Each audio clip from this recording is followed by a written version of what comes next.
اعوذ باللہ من الشیطان الرجیم بسم اللہ الرحمن الرحیم ربی یسر ولا تعسر وتمم بالخیر وبک نستعین رب اشرح لی صدری ویسر لی امری واحلل عقدۃ من لسانی یفقہوا قولی واجعل لی وزیرا من اہلی آمین یا رب العالمین۔ السلام علیکم ورحمۃ اللہ وبرکاتہ۔ بچوں، آج ہم کام کریں گے first language O level Urdu, اور پروین شاکر صاحبہ کی پہلی غزل ہم کر چکے ہیں اور آج ہم ان کی دوسری غزل کریں گے۔ تو آئیے شروع کرتے ہیں۔ ان کا تعارف ایک مرتبہ پہلی غزل بھی دیکھ لیتے ہیں اور ایک نظر ان کا تعارف بھی دیکھ لیتے ہیں۔ یہ بچوں پہلی غزل ہے، یہ میں نے آپ کو کروائی ہوئی ہے، آپ وہاں سے جا کر اس کو پڑھیے، ضرور سنیے بھی اور خود اپنی زبان میں پڑھیے۔ ان کی ریکارڈنگ ان کی اپنی آواز میں یوٹیوب پر ہے، آپ وہ ضرور، دونوں غزلوں کی جو ہے نا انہوں نے خود پڑھا ہوا ہے مشاعرے میں، تو آپ وہ ضرور دیکھیں، آپ کو ان کے لب و لہجے میں بہت زیادہ، میرے سے بہت زیادہ سمجھ آئے گی، تو آپ پھر اس کو انجوائے کریں گے، اس سے لطف اٹھائیں گے کہ کتنا عظیم انسان ایک تھا ہمارے عہد میں۔ یہ تو ان کی غزل کی تشریح بھی میں نے آپ کو دے دی ہوئی ہے پہلی غزل کی، دوسری غزل میں آپ کو زبانی سمجھا دیتی ہوں، پھر اگر موقع ملا تو میں آپ کو تشریح بھی دے دوں گی۔ پروین شاکر پیدائش بچوں ان کی جیسے میں نے آپ کو بتایا تھا 24 نومبر 1952 ہے، اور وفات ان کی جو ہے 26 دسمبر 1994، اور 42 سال ان کی کل عمر تھی۔ تو اتنی چھوٹی سی عمر میں، تھوڑی سی عمر میں ایک انسان کتنا عظیم، چند لمحے ہی ہوتے ہیں بچوں انسان کو عظمت دلانے والے، ضروری نہیں کہ آپ ہزاروں سال جئیں تو آپ کو جو ہے بڑا نام ملے گا۔ آئیے دیکھتے ہیں ان کا تعارف۔ اچھا، یہ میں نے ان کا تعارف لکھا ہوا ہے، یہ میں ایک بار پڑھ کر سنا دیتی ہوں آپ کو۔ پروین شاکر کو یہ اعزاز حاصل ہے کہ وہ پہلی خاتون شاعرہ ہیں جنہوں نے عورت کے جذبات کی بھرپور ترجمانی کی۔ عام طور پر بچوں جو خاتون شاعرہ ہوتی ہیں وہ اپنے جذبات اس طرح سے بھرپور انداز میں بیان نہیں کر پاتی جس طرح سے مرد حضرات کر دیتے ہیں۔ آپ نے بہت سے، زیادہ تر مرد شاعری سنے ہوں گے، آپ ولی دکنی سے لے کر ناصر کاظمی تک، امجد اسلام امجد تک، جتنے بھی شعراء ہماری زندگی میں آتے ہیں، ہمیں پیچھے اردو ادب میں ملتے ہیں، تو وہ سب مرد حضرات ہیں۔ اگر کوئی خواتین شاعرہ ہیں تو وہ بھی مطلب مذکر کے صیغہ میں بات کرتی تھیں، یعنی مرد کے مذکر کے، سمجھ لیں کہ آپ کہ مرد کے طور پر بات کرتی تھیں۔ تو یہاں پر پروین نے پورا مکمل ایک بھرپور ایک انسان، جو ایک عورت ہے، خاتون ہے، نوجوان لڑکی ہے، نوعمر بچی ہے، اس کے بعد نوجوان لڑکی ہے، پھر آگے بڑھتی ہوئی عمر ہے، اس کے جو جتنے بھی خیالات اور احساسات ہیں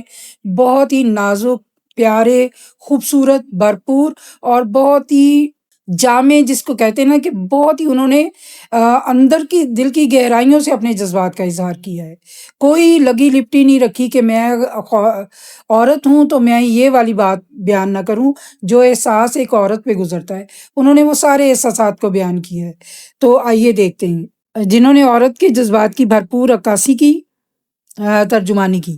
انہوں نے گل و بلبل، یعنی انسان پہلے نوعمری میں جب پھول اور بلبل کو دیکھتا ہے، عام طور پہ آپ نے دیکھا ہوگا درختوں اور پھولوں کے پاس بلبلیں چہچہا رہی ہیں، تو گل و بلبل کی محبت جو ہے وہ انہوں نے دیکھی۔ پھر جیسے نوعمری میں انسان کو رنگ اور خوشبو سے محبت ہوتی ہے، وہ خوبصورت ترین لباس پہننا چاہتا ہے، وہ بہت اچھی خوشبو لگانا چاہتا ہے، پھر اس کو محبت کے ساتھ وفا اور جفا کا تجربہ ہوتا ہے، پھر ہجر اور وصال، جدائی اور ملنا، ہجر و وصال اور زمانے کے حالات اس پر کس طرح اثر انداز ہوتے ہیں،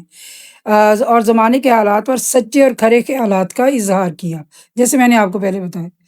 پہلی بار معاشرے میں عورت نے اپنے خیالات و جذبات کا اظہار اتنے لطیف اور حساس انداز میں کیا۔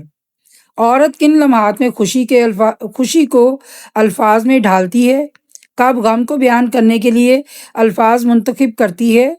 یہ سب ان کے کلام کو ان کے معاصرین ان کے اپنے زمانے کے، ان کے عہد کے، اثر کہتے ہیں زمانے کو، والعصر اللہ تعالیٰ نے قسم کھائی ہے نا، زمانے کی قسم، تو معاصرین ان کے زمانے کے جتنے بھی شعراء ہیں ان کے کلام کو ان کے معاصرین سے جدا اور ممتاز کرتا ہے۔ ممتاز کرنا، نمایاں کرنا۔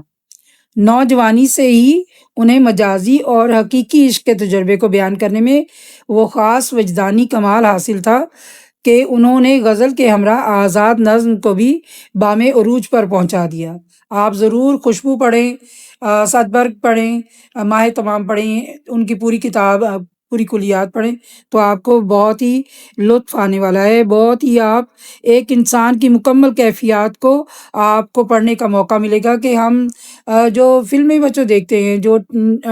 ریلز دیکھتے ہیں، ہمیں سیٹسفیکشن نہیں ہوتی، ہم اس کو اور آگے آگے کرتے جاتے ہیں، تو ہمیں اصل میں جو اصل علم ہے وہ چاہیے ہوتا ہے، اس کی پیاس میں ہم ریلوں پہ ریلیں دیکھتے چلے جاتے ہیں۔ اصل جو ہماری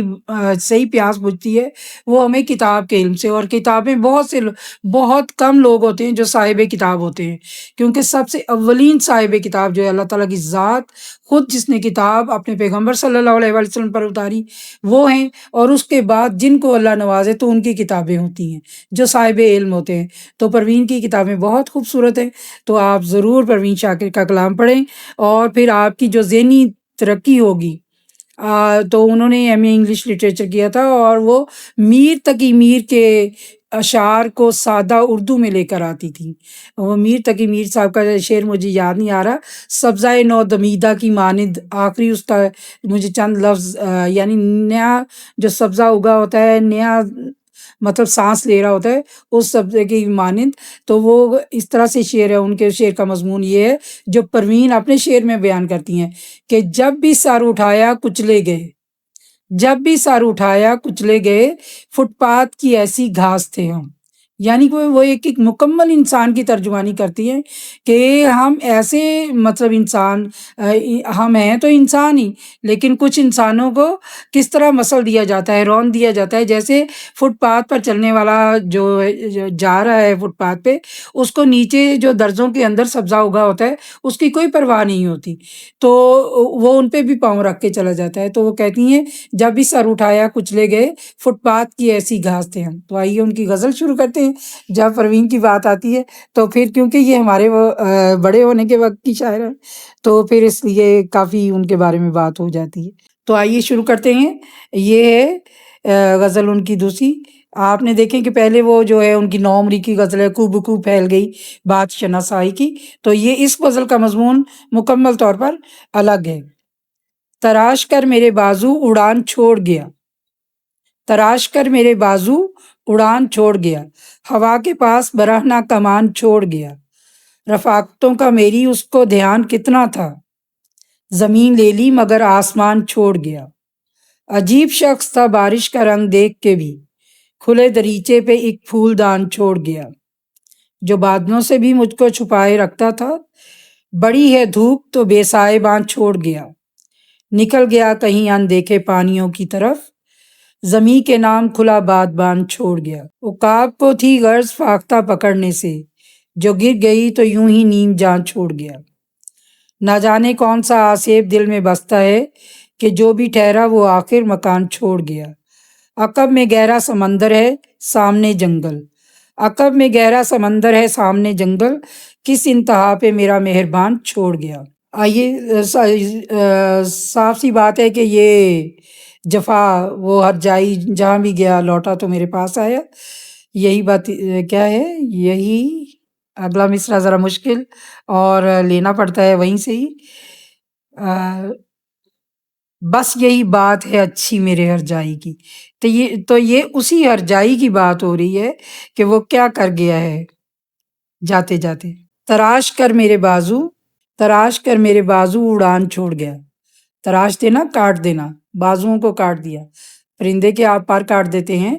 تو بظاہر وہ پھٹ پھٹاتا ہے، لیکن وہ جو اس کے نرم و نازک پر ہوتے ہیں جو اس کو بلندی کی طرف لے جانے میں مددگار ہوتے ہیں، وہ اس کے ساتھ نہیں ہوتے، وہ پر پھٹ پھٹاتا ہے، اپنے بازوؤں کے پاس سے یوں ہلا تو لیتا ہے، لیکن آگے جو اس کے کام کرنے والی چیز ہے، ہوا کے دباؤ کو اپنے اندر لینے والی چیز ہے، وہ اس کی قطر دیتا ہے، جو اس کو قید کرتا ہے۔ صیاد جب پرندے کو قید کرتا ہے تو وہ والے نرم و نازک پر اس کے قطر دیتا ہے، تو وہی وہ کہہ رہی ہیں کہ یعنی کہ میری جو قابلیت تھی سوچ فہم بڑھنے کی آگے، وہ تو اس کے اوپر آ کر مکمل ہو رہی تھی، تو وہ اب چھوڑ کے چلا گیا ہے۔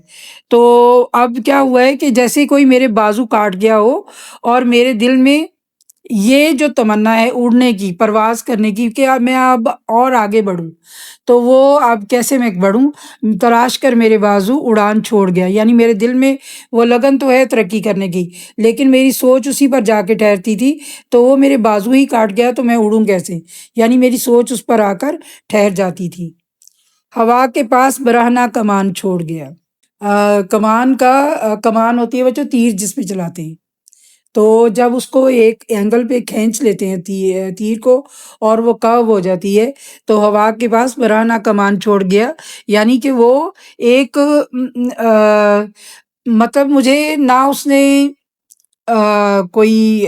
وعدہ پیمان کیا، کچھ بھی نہیں کیا، وہ بس میرے سوچ کو ہی لے کر چلا گیا ہے۔ ایک میں بالکل ایک جیسے تیر چلنے والا ہو، کمان کب ہونے والی ہو، نشانے پر بیٹھ چکا ہو، تو وہ ریڈی ایک تیار چیز جو ہے اس کو بے بس وہ اب اس کو کھینچنے والا ہی چلا گیا، نشانہ باندھنے والا ہی چلا گیا۔ تو وہ یہ ہے ہوا کے پاس برہنہ کمان چھوڑ گیا، کہ ہوا میں ہی وہ سب اسباب بکھرے ہوئے ویسے ہی پڑے ہوئے ہیں، اور جو میری سوچ کا مرکز تھا وہ چلا گیا ہے۔ تو مجھے ایسے لگ رہا ہے جیسے میرے بازو کاٹ دیے گئے، اور میرے دل میں حوصلہ تو ہے پرواز کا، لیکن وہ مقصد ہی نہیں رہا پرواز کا، کہ اڑ کر جانا کس کے پاس ہے، پرواز کس کے لیے کرنی ہے۔ آپ نے دیکھا ہوگا اکثر دو پرندے پرواز کر رہے ہوتے ہیں، تو یہ وہ جو مضمون ہے وہ والا باندھ رہی ہیں کہ رفاقتوں کا میری اس کو دھیان کتنا تھا، یعنی اس کو میری دوستی کا کتنا احساس تھا، پاس تھا۔ زمین لے لی مگر آسمان چھوڑ گیا، یعنی میرے پاؤں سے زمین ہی لے لی ہے اس نے، میری سوچ وہاں پر جا کر مکمل ہوتی تھی، وہ چلا گیا، تو بس وہ تو بے بس ہو گئی سوچ، اس کے آگے کام نہیں کر رہی، تو زمین لے لی، یعنی جس پر میں ٹھہرتی تھی، جس جگہ پر میں جا کے مطلب وہ مقام، وہ سوچ، وہ مرکز جو تھا وہ تو ختم ہو گیا، اور آسمان پہ جیسے بازو کٹ گئے ہیں تو آسمان پہ اڑ کیسے سکتے ہیں۔ عجیب شخص تھا بارش کا رنگ دیکھ کے بھی، کھلے دریچے پہ ایک پھول دان چھوڑ گیا، یعنی بے احتیاطی ہے محبوب کی، کہ وہ بادل گھرے ہوئے ہیں، بادل آپس میں مل رہے ہیں، بارش کا رنگ دیکھ رہا ہے کہ بارش ہونے والی ہے، جب بارش ہوگی تو کیا ہوگا، پھولوں کی پتیاں گر جائیں گی، پھولوں کی پتیوں کا رنگ دھل جائے گا، اور وہ نیچے پانی میں مکس ہو جائیں گی اور وہ ختم ہو جائیں گی۔ تو کہتے ہیں کہ وہ کیا عجیب شخص تھا بارش کا رنگ دیکھ کے بھی، یعنی کہ زندگی میں ہلچل آنے والی ہے، تو کھلے دریچے پہ ایک پھول دان چھوڑ گیا، تو وہ مجھے اس طرح لاپرواہی سے چھوڑ گیا ہے، جیسے کوئی انسان دیکھ رہا ہو کہ ہم ہر چیز سنبھالتے ہیں، جب بارش آنے والی ہو تو وہ اس نے اتنی لاپرواہی کا انداز اپنایا کہ وہ مجھے ایک پھول دان کی طرح، جس میں مختلف پھول سجے ہوئے تھے، میری سوچوں کے مختلف انداز تھے، تو وہ یعنی وہ ساری سوچیں ہی گر جائیں گی، آندھی چلی گر جائے گا گلدان، تیز ہوا چلی، بارش تیز آئی تو بھیگ جائے گا، اور ختم ہو جائیں گے پھولوں کے رنگ۔ تو کھلے دریچے میں، کھڑکی میں، دریچہ ہوتا ہے، دار ہوتا ہے دروازہ، اور دریچہ ہوتا ہے چھوٹا دروازہ، چھوٹی کھڑکی، کھڑکی جس کو کہتے ہیں، تو کھڑکی میں عام طور پر پھولدان سجا دیے جاتے ہیں۔ تو کہتے ہیں کہ کتنا لاپرواہ شخص ہے، کہ عجیب عجیب کہہ رہی ہیں، اس کو لاپرواہ بھی نہیں کہہ رہی، یہاں بھی وہ یہی کہہ رہی ہیں، اوپر کہا ہے ہر جائی، لیکن یہاں کہا ہے کہ میری دوستی کا اسے کتنا دھیان تھا، زمین لے لی، یعنی میری سوچیں مجھ سے لے لی، اور مجھے کہا کہ چلو جو مرضی کرو، تمہاری مرضی ہے، تم جو مرضی کرو۔ تو مرضی کیسے انسان کر سکتا ہے؟ ایک انسان مکمل طور پر ذہنی طور پر کسی سے وابستہ ہو جائے، پھر وہ دوسرا انسان اس کو کہے کہ چلو ٹھیک ہے، اب ہم الگ ہوتے ہیں، اب تم جو مرضی کرو، تمہاری اپنی مرضی پر منحصر ہے۔ تو یہ کتنی بڑی بات ہے کہ وہ انسان جو مکمل طور پر کسی سے وابستہ ذہنی طور پر ہو چکا ہو، پھر اس کے لیے سنبھلنا کتنا مشکل ہے۔ تو یہ وہی تجربہ بیان کر رہی ہیں کہ اس نے اس طرح سے لاپرواہی کا یا اپنے انوکھے رنگ کا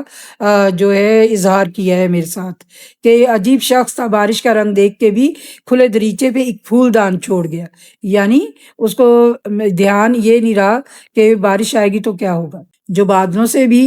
مجھ کو چھپائے رکھتا تھا۔ یہ وہی بچوں سرپرستی کرنا، جب آپ کسی کے ساتھ ہوتے ہیں تو آپ کو ایک احساس ہوتا ہے کہ یہ جو والا میری بات ہے، یہ میں شیئر اس طرح سے کروں گی تو یہ والا مسئلہ یہ اس طرح سے حل ہو جائے گا، یہ بات اس طرح سے حل ہو جائے گی، یہ بات آپ بار بار ان سے بات کرتے ہیں جو آپ کے محبوب ہوتے ہیں، تو وہ آپ کو ان کا حل بتاتے ہیں۔ جو بھی آپ کے دوست ہوتے ہیں یا محبوب ہوتے ہیں تو وہ ہر مسئلے کا حل ان کے پاس ہوتا ہے۔ وہ کہتے ہیں آپ غمزدہ نہ ہوں، اس طرح سے اس طرح کر لیتے ہیں، اس طرح سے اس طرح۔ تو وہ کہتی ہیں کہ وہ تو مجھے بادلوں سے بھی مجھ کو چھپائے رکھتا تھا، یعنی بادل تو خود ایک سایہ ہے، تو بادلوں کے اندر کیا ہوتی ہے؟ بارش، طوفان، تو وہ ان سے مجھے چھپا کر اندر رکھتا تھا۔ بڑی ہے دھوپ تو بے سائے باں چھوڑ گیا ہے، یعنی بادلوں میں بھی مجھے اندر رکھتا تھا۔ تو جب سر پہ دھوپ آ گئی، یعنی بادل گئے چلے گئے، جو مطلب ایک سائبان کی طرح ہی ہوتے ہیں، ٹھنڈک کا احساس ہوتا ہے، کوئی غم فکر نہیں ہوتا اس طرح کا۔ اوپر کہا بھی ہے کہ بارش کا رنگ دے کر، لیکن بادل چلے گئے ہیں، دھوپ نکل آئی ہے تو بے سائبان چھوڑ گیا ہے۔ بادلوں میں مجھ کو سایہ دیتا تھا، لیکن جب دھوپ بڑھی ہے تو سرپرستی چھوڑ دی ہے اس نے، میری دوستی چھوڑ دی ہے۔ میں جس کے پاس جا کر اپنا اظہار کرتی تھی اپنے جذبات کا، جو بھی مسائل پیش آتے تھے زندگی کے، وہ سب کچھ چھوڑ چھاڑ کر، وہ ایک طرح کی دلداری کہ ایسے نہیں تو ایسے کر لیں گے، ایسے نہیں تو وہ ایک سرپرستی، یعنی ایک انسان سمجھتا ہے کہ یہ بندہ جو ہے اس کے پاس میں جاؤں گا، یہ انسان ہے، میرا ہمدم ہے۔ تو یہاں پر ہمدم کے معنی بھی میں آپ کو بتاتی ہوں۔ ہمدم ہوتا ہے جب آپ غوطہ لگاتے ہیں پانی میں تو ایک آدمی اوپر ہوتا ہے تو وہ بھی اپنی سانس روک لیتا ہے۔ جب غوطہ خور غوطے میں جاتا ہے تو وہ بھی اپنی سانس روک لیتا ہے تاکہ پانی لنگز میں نہ چلا جائے۔ تو وہ اس نے اپنے اوپر ہی کنٹرول، پہلے وہ سارے آلات تو نہیں ہوتے تھے جو آپ غوطہ خور استعمال کرتے ہیں، تو غوطہ خور کو اپنی سانس ہی روکنی پڑتی تھی۔ تو غوطہ خور جب موتی وغیرہ یا کوئی چیز تلاش کرنے کے لیے نیچے تہہ میں جاتے تھے تو وہ اپنی سانس روک لیتے تھے، تو ایک بندہ باہر ہوتا تھا، وہ بھی اپنی سانس روک لیتا تھا۔ تو وہ جب اس کی سانس اکھڑنے لگتی تھی تو وہ پھر جب سانس لینے پر مجبور ہو جاتا تھا تو پھر بھی وہ جو نیچے غوطہ لگانے گیا ہوا ہے وہ واپس نہیں آتا تھا، تو پھر وہ سانس بھر کر غوطہ لگاتا تھا اور اس کو نکالنے کے لیے اس کی مدد کے لیے جاتا تھا۔ تو اس کو کہتے ہیں ہمدم، یعنی سانس دونوں نے ایک ساتھ لینا، دونوں کا ایک ساتھ سانس لینا، اس کو کہتے ہیں ہمدم۔ ٹھیک ہے، دم کے معنی ہوتے سانس، آدم یعنی سانس کا آنا اور جانا، یعنی اللہ تعالیٰ نے فرمایا تھا کہ سانس آؤ اور جاؤ، اللہ کا حکم ہوا تھا تو تب وہ آدم بنے تھے۔ آ کے معنی آؤ اور دم کے معنی سانس۔ ٹھیک ہے، تو یہاں پر وہ کہہ رہی ہیں کہ وہ میرا ہمدم جو میری سرپرستی کرتا تھا، میں جس کے پاس جا کے اپنے غم بھول جاتی تھی، وہ دھوپ میں مجھے بے سائبان چھوڑ گیا، یعنی اس نے اپنا سایہ میرے سے ختم کر لیا، مجھ سے دور ہو گیا، مجھ سے جدا ہو گیا، نکل گیا کہیں اندیکھے پانیوں کی طرف، یعنی وہ مسلسل ہرجائی کی باتیں بیان کر رہی ہیں۔ ٹھیک ہے، کہ وہ چلا گیا ہے مجھے چھوڑ کر، بات تو سچ ہے مگر بات ہے رسوائی کی، پر بات ہے کیا ہے اوپر، بات تو سچ ہے، یہ دیکھیے، بات تو سچ ہے مگر بات ہے رسوائی کی۔ تو یہی مضمون نیچے آ رہا ہے کہ وہ مطلب جا چکا ہے، ہجر کا مضمون ہے بچوں، جدائی کا مضمون ہے اور محبوب کی بے وفائی کا مضمون ہے۔ نکل گیا کہیں اندیکھے پانیوں کی طرف، یعنی اس کو اپنی ہی لگن تھی، اس کو میرے بارے میں کوئی اس کو احساس دھیان نہیں تھا، مجھے بے سائبان چھوڑ گیا، مجھے ایک پھولدان کی طرح بارش کا رنگ دیکھ کر چھوڑ گیا، برہنہ کمان کی طرح چھوڑ گیا، اور اب جو ہے وہ اندیکھے پانی، یعنی وہ اپنی ہی کوئی دنیا اپنی فتوحات پر نکل گیا ہے، اور زمین کے نام کھلا بادبان چھوڑ گیا۔ اور زمین پر بادبان تو بچوں سمندر میں کام کرتا ہے، آپ کو پتہ ہے نا، کشتی کے ساتھ ایک کپڑا بندھا ہوا ہوتا ہے، ہوا اس کے ساتھ بھر جاتی ہے اور پھر ہوا اس کو اس سمت میں جدھر کو ملاح چاہتا ہے اس سمت کو پھر ہوا بھر کے وہ کشتی کا رخ کر دیتا ہے۔ تو زمین پر بادبان کیا کرے گا؟ بادبان نے کام کرنا ہوتا ہے پانی میں، کہتے ہیں وہ خود تو کھلے پانیوں میں نکل گیا ہے اور مجھے زمین پر میرے نام کھلا بادبان، یعنی کہ تم جو مرضی کرو، زمین پر تو بادبان کام نہیں نہ آئے گا، بادبان نے کام آنا ہے پانی میں۔ بادبان وہ کھلا کپڑا، ہوا پکڑنے والا، یعنی امید اور زندگی کی سمت، بادبان بھی پانی میں بھر لیتا ہے اپنے اندر ہوا، آپ نے دیکھا ہوگا وہ ایسے اس کے اندر ہوا چلی جاتی ہے، کپڑا جو بڑا سا کشتی کو لگا ہوتا ہے، تو پھر اس سے سمت جو ہے زندگی کی سمت، اس کو زمین پر کیسے وہ اپنی زندگی کی سمت جب پانیوں میں سمت طے کرنی تھی، طے قرار پایا تھا، تو وہ خود اندیکھے پانیوں کی طرف چلا گیا اور مجھے زمین پر چھوڑ دیا اور ایک کھلا بادبان مجھے دے دیا، تو زمین پر بادبان کیا کام کرے گا؟ عقاب کو تھی غرض پکڑنے عقاب کو تھی غرض فاختہ پکڑنے سے، غرض لالچ یعنی ایک ضرورت، عقاب کو تھی غرض فاختہ پکڑنے سے، یعنی عقاب کا کام ہے جو ہے وہ کیچ کرنا، پکڑ لینا، جو بھی شکار ہو اس کو پکڑ لینا۔ اب جو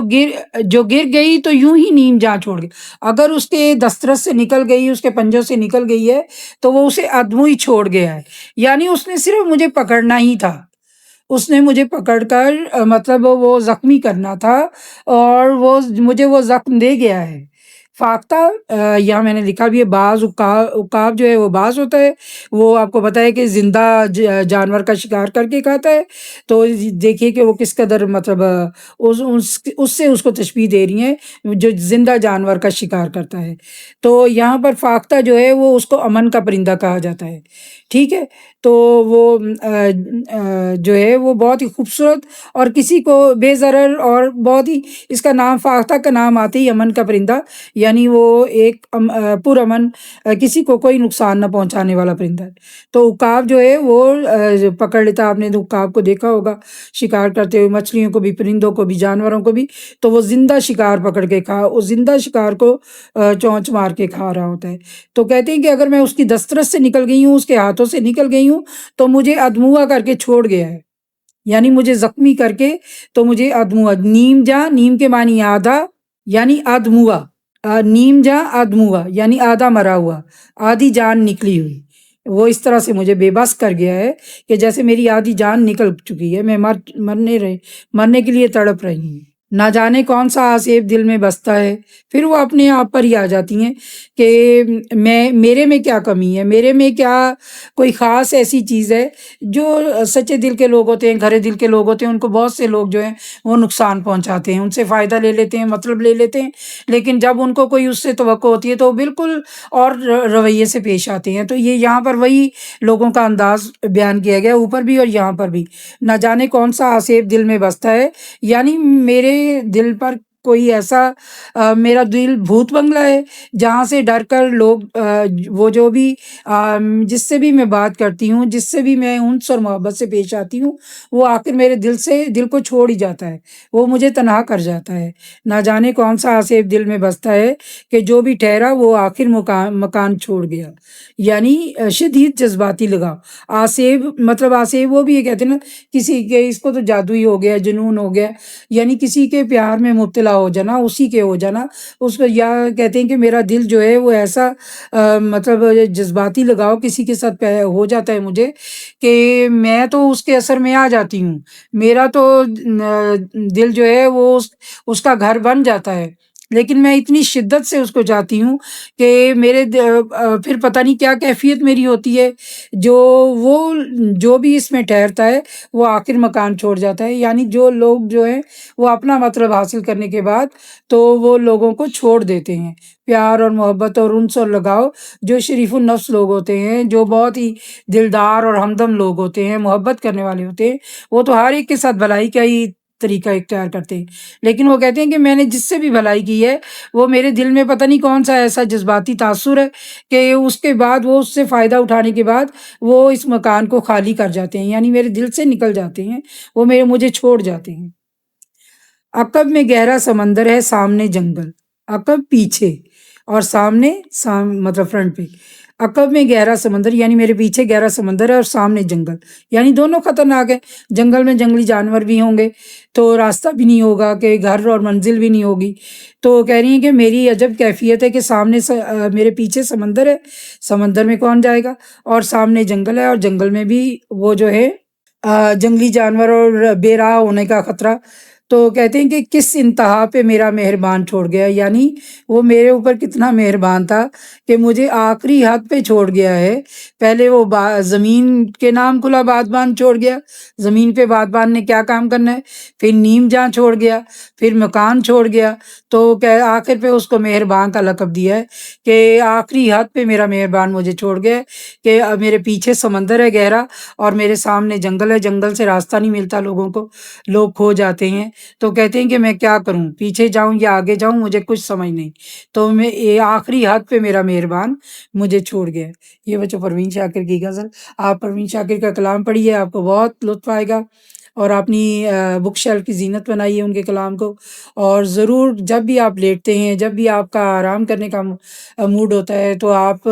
فوراً کتاب کوئی بھی اچھے شاعر کی پڑھیں یا کوئی نثر پڑھیں، اور لکھیں ضرور بچوں۔ تو لکھنے سے یاد ہوتی ہیں چیزیں۔ تو آپ اپنا کام نکالیں، بس مہینہ رہ گیا ہے۔ جب میں آپ کو پڑھا رہی ہوں تو آج 1 اپریل ہے، تو آپ کا 1 مہینہ رہ گیا، 27 کو آپ کے پیپر ہیں۔ تو آپ روزانہ تھوڑا تھوڑا کچھ بھی لکھیں، جو میں نے پڑھایا، جو آپ نے سنا ہے، اس کو سننے کے بعد جو آپ کے دل میں رہ گیا وہ لکھیں، وہ آپ کا اپنا ہوگا۔ جو آپ پڑھتے ہیں، اپنا سبق بھی بک بھی پڑھتے ہیں جہاں پر نوٹس لکھے ہوئے ہیں، ان نوٹس کو پڑھ لینے کے بعد آپ کے دل میں جو باتیں رہ گئی ہیں آپ ان کو لکھیں، وہ آپ کو ہمیشہ یاد رہیں گی، بجائے اس کے کہ آپ بار بار پڑھ کر ان کو ازبر کریں، زبانی یاد کریں۔ آپ پڑھ لیں ان کو، پھر جو آپ کے دل میں وہ باقی پوائنٹس بچ گئے ہیں، آپ 1 2 3 4 کر کے لکھ لیں، ترتیب سے لکھ لیں یا بے ترتیب لکھ لیں، کسی بھی طرح سے بچوں اپنی مدد آپ کیجئے، پڑھیے بھی اور اس کو لکھیے بھی۔ اور زبانی یاد کرنے کا یہی طریقہ ہے کہ آج سے آپ جب بھی آپ کو فرصت ملتی ہے، اپنے فزکس کے، کیمسٹری، میتھس، جتنے بھی یہ سبجیکٹس ہیں آپ کو ان سے فرصت ملتی ہے تو فوراً آپ تھوڑا سا اگلا پورشن اردو کا پڑھ لیں، پھر اس سے اگلا پڑھ لیں، 15 15 منٹ اس کو ساتھ دیتے جائیں، تو ساتھ ساتھ پڑھتے جائیں، تو انشاءاللہ تعالیٰ ابھی بھی 27 دن ہے، تو آپ دیکھیں کہ ایک سبق آپ نے 27 مرتبہ پڑھا ہوگا تو وہ آپ کا اپنا ہوگا۔ تو انشاءاللہ تعالیٰ آپ ضرور اعلیٰ کامیابی حاصل کریں گے، میری دعائیں آپ کے ساتھ ہیں، لیکن آپ کی محنت میرے ساتھ ہونی چاہیے۔ انشاءاللہ پھر ملتے ہیں، اللہ حافظ۔